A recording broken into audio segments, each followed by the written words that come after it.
Photoshop 7.0 কিভাবে চালু করতে হয়। আমরা উইন্ডোজ মেনুতে ক্লিক করব। উইন্ডোজ মেনুতে ক্লিক করার পর আমরা এখানে দেখতে পাচ্ছি অ্যাডোবি ফটোশপ 7। আমরা অ্যাডোবি ফটোশপ 7 এ ক্লিক করার সাথে সাথে আমাদেরকে ফটোশপ 7.0 চালু হয়ে যাবে। আমরা চালু হলে এখানে দেখতে পাবো এখানে কোনো পেজ নাই। এখানে আমরা লক্ষ্য করি এই যে অপশনটা আমি ধরছি এটার নাম হলো কি টুলবক্স। টুলবক্সে অনেক টুলস আছে, এই টুলসে আমাদের ব্যবহার শিখতে হবে। এই যে অপশনটা আছে এটা আমাদের টাইটেল বার। টাইটেল বার সবসময় একই রকম থাকে না। যেমন দেখেন এখন আমার মুভ টুল সিলেক্ট করা আছে। মুভ টুল সিলেক্ট করার পর এটা আমার টাইটেল বার চেঞ্জ হয়ে যাবে। আমি যদি অন্য একটা টুল সিলেক্ট করি দেখেন আমার টাইটেল বার চেঞ্জ হয়ে যাবে। আমার টাইটেল বারটা কাজ করে আমার টুল বক্সের উপরে। তাহলে আমরা টাইটেল বার করলাম। এখন আমরা জানি মেনু বার। আমাদের যে এই যে file, edit, image, layer, select, filter, view, Windows, help, এগুলোকে আমরা বলি মেনু বার। মেনু বারের কাজ কি আমরা আজকে সেটা শিখব। আমরা প্রথমে মেনু বার থেকে ফাইলে যাব। ফাইলে যাওয়ার পর সিলেক্ট করব নিউ ফাইল, এটাকে কন্ট্রোল এন। আমরা নিউ প্রেস করলাম।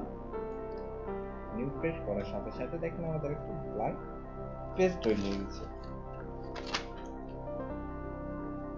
আমরা ব্ল্যাঙ্ক পেজে চলে আসছি। আমাদের একটা নতুন পেজ তৈরি করতে হবে। আমার দেওয়া আছে নেম ফটোশপ 7.0 প্লাস অন। দেখুন আমার নাম দেওয়া হয়ে গেছে। এখন এখানে দেওয়া আছে ইমেজ সাইজ, অর্থাৎ আপনি কি সাইজ নিয়ে ইমেজটা তৈরি করতে চাচ্ছেন। আমরা ইমেজ সাইজে যদি ক্লিক করি তাহলে দেখতে পাই এখানে অনেকগুলো পেজের মাপ আছে। লেটার, প্লাস, টিউব, 3:2, এগুলো আমাদের পেপারের মাপ দেওয়া আছে। আমরা এখানে একটা পেপার নিই। আমাদের এখানে সিলেক্ট করা আছে। এরপর আমরা এর লেটার নিতে পারি, দার্য নিতে পারি। তো আমরা কি করব, A4 সাইজের পেপার সিলেক্ট করব, হাইট এবং ওয়াইড। আমরা হাইট, ওয়াইড, A4 সাইজ নিলে অটোমেটিক সিলেক্ট হয়ে যায়। আমরা তার পাশে দেখতে পাচ্ছি mm, পিক্সেল, ইঞ্চি, পয়েন্ট। সো আমরা এখানে পিক্সেল সিলেক্ট করব। পিক্সেল সিলেক্ট করার পর রেজোলিউশন আমরা 300 রাখছি। তারপরে আমরা দেখতে পাচ্ছি মোড। এই মোডটা সিলেক্ট করব RGB, CMYK, grey scale, lab colour. আমাদের এখানে প্রায় 5টা মোড শো করছে। আমরা এখানে RGB সিলেক্ট করি। RGB সিলেক্ট করার পর এখানে আমরা দেখতে পাচ্ছি কন্টেন্ট। কন্টেন্ট কি? কন্টেন্ট হলো আপনার যেখানে আপনি কি রাখতে যাচ্ছেন। আপনার যে পেজটা নেবেন, পেজের ব্যাকগ্রাউন্ডে কোনো কালার দিবেন, না ট্রান্সপারেন্সি রাখবেন, নাকি সাদা রাখবেন। সো এখানে হোয়াইট আছে, আমি হোয়াইট সিলেক্ট করলাম, ওকে প্রেস করলাম। দেখতে পাচ্ছেন আপনাদের একটা নতুন পেজ তৈরি হয়ে গেছে। আমাদের নতুন পেজ তৈরি হয়ে গেলে আমরা এই পেজটাকে যদি এক জায়গা থেকে আরেক জায়গায় নিয়ে যেতে চাই তাহলে আমাদের মুভ টুলস সর্বোপরি ব্যবহার হয়েছে। আমরা মুভ টুল সিলেক্ট করে আমরা পেজটাকে এভাবে নিয়ে গেলে এক জায়গা থেকে আরেক জায়গায় চলে যায়। এখন দেখি আমরা পেজটা ফুল স্ক্রিন করি কিভাবে। আমাদের ফুল স্ক্রিন করার জন্য এই যে পেজের উপরে 3টা অপশন আছে, একটা ক্রস অর্থাৎ ক্লোজ, একটা ম্যাক্সিমাইজ, একটা মিনিমাইজ। তো আমরা ম্যাক্সিমাইজে ক্লিক করব। দেখেন আমরা ম্যাক্সিমাইজে ক্লিক করছি, তাহলে দেখেন আমার পেজটা ফুল হয়ে গেছে। এখন আমার ম্যাক্সিমাইজ অপশনটা কোথায় গেল? এই যে দেখেন এখানে, এটা হলো সফটওয়্যারের ক্লোজিং অপশন, এটা হলো ফাইলের ক্লোজিং অপশন। তো আমরা এখানে যদি আবার ম্যাক্সিমাইজে ক্লিক করি, তাহলে আমার এটা রেজিস্টার ডাউন হয়ে যাবে। এখন আমরা এখানে ক্লিক করে আমরা ফুল স্ক্রিন করে নিলাম।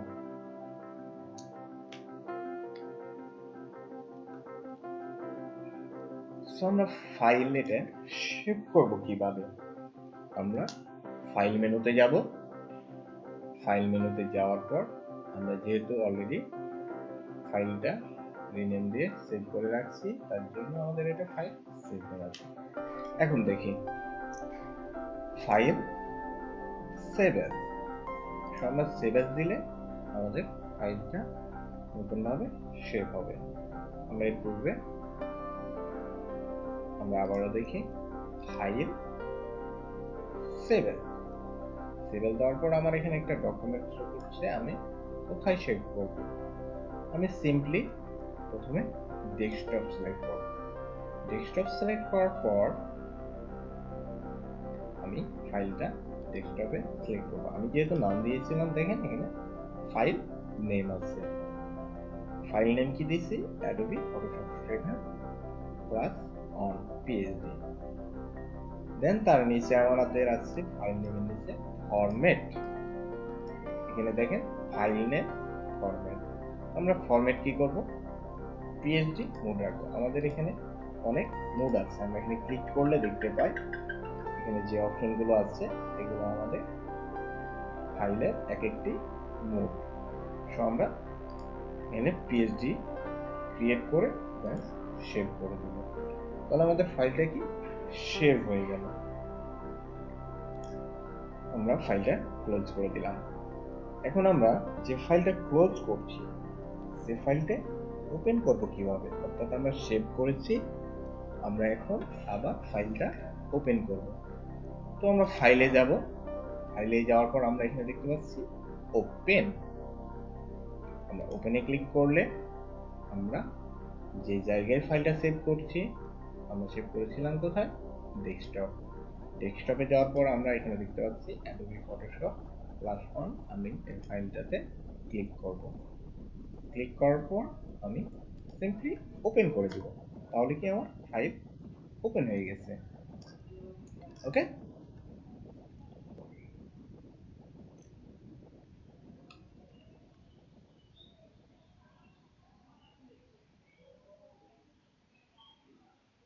বর্তমান অবস্থায় টু অপশন বারের মেনু বারের নিচে অবস্থিত, অর্থাৎ মেনু বারের নিচে অবস্থিত টুলবার,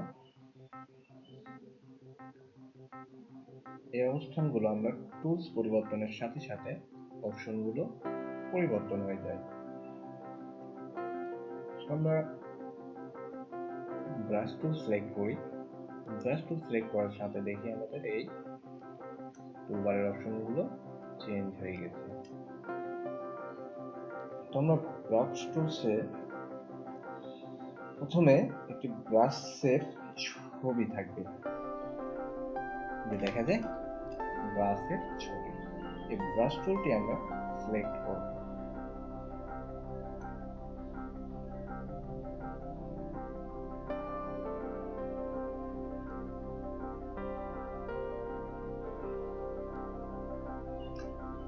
ব্রাশ টুল সিলেক্ট করার পর আমরা এখানে দেখতে পাচ্ছি ব্রাশ নামে একটা অপশন লেখা আছে।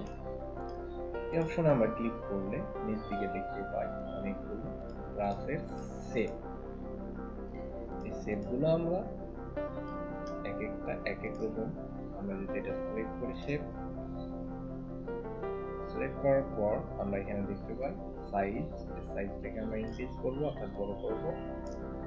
আমাদের দেখেন একটা শেপ তৈরি হয়ে গেল। আমরা যদি আরো পুরোটা এখানে সিলেক্ট করি, তেমনভাবে আবারও ডিসপ্লেস করি, আমাদের এক একটা শেপ তৈরি হয়ে যাচ্ছে। এখানে দেখেন এই শেপটা হলো ব্লার, অর্থাৎ তার চারি সাইড ব্লার অবস্থায় আছে। আমি যদি এটাকে টান দিই হচ্ছে ব্লার। আর ওইটা ছিল স্টক। দেন এখানে আরেকটা দেখেন, আর নিচে আরেকটা ব্রাশ অপশন আছে, ব্রাশ অপশন আমি আবারও সেম ব্যবহার করে দিই।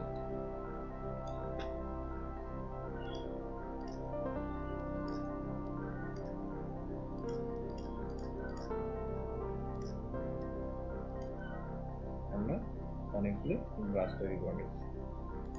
আমরা ব্রাশের পাশে দেখতে পাই মুড আমরা চেঞ্জ করতে পারি ব্রাশের, তার পাশে অপাসিটি, তার পাশে ফ্লো, এগুলো আমরা চাহিদা মোতাবেক পরবর্তীতে এক এক সময় ভাবে পরিবর্তন করে নেব। এগুলো পরিবর্তনশীল। ওকে, টাইপ টুল যা শর্টকাট কি শুধু টি। এই যে দেখেন এখানে আমি সিলেক্ট করছি টাইপ টুল। আপনি টাইপ টুল সিলেক্ট করুন, টাইপ টুল সিলেক্ট করুন। টাইপ টুল সিলেক্ট করার পর আপনি দেখেন সেম ভাবে আপনার টুলবার পরিবর্তন হয়ে গেছে। এখানে আপনি টাইপ হরিজন্টাল, লেফট রাইট, এখানে আপনি যেটা দেখতে পাচ্ছেন এটা হলো গিয়ে টাইপ ক্যারেক্টার, অর্থাৎ আপনি কি ক্যারেক্টারে দেখতে চাচ্ছেন। তার পাশে দেখেন আপনি এখানে ফন্ট স্টাইল, এখানে আমি করে দিই time new Roman, time new Roman. তারপরে এখানে আমি দেখতে পাচ্ছি রেগুলার, ইটালিক, বোল্ড, তো আমরা এখানে বোল্ড করে দেব। তারপরে আমরা দেখতে পাচ্ছি এখানে সাইজ, টাইপ সাইজ, আমরা এখানে টাইপ সাইজ একটু সিলেক্ট করে দিলাম। এখানে শেপ আছে, তারপরে আছে প্যারাগ্রাফ।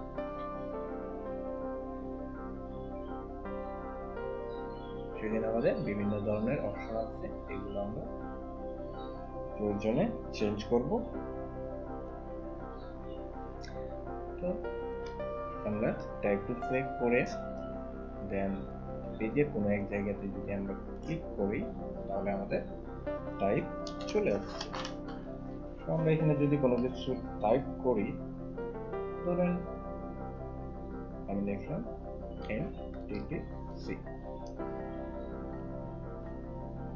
এটা লেখার পর আমি এই রাইট অপশনে ক্লিক করব, অর্থাৎ ক্লিক করার সাথে সাথে আমার যে আন্ডারলাইনটা ছিল সেই আন্ডারলাইনটা চলে গেছে। কি ভি টুল দিয়ে আমরা NTTC সিলেক্ট করি, লেখাটিতে ক্লিক করি, ক্লিক করার পর আমরা এটাকে মুভ করি।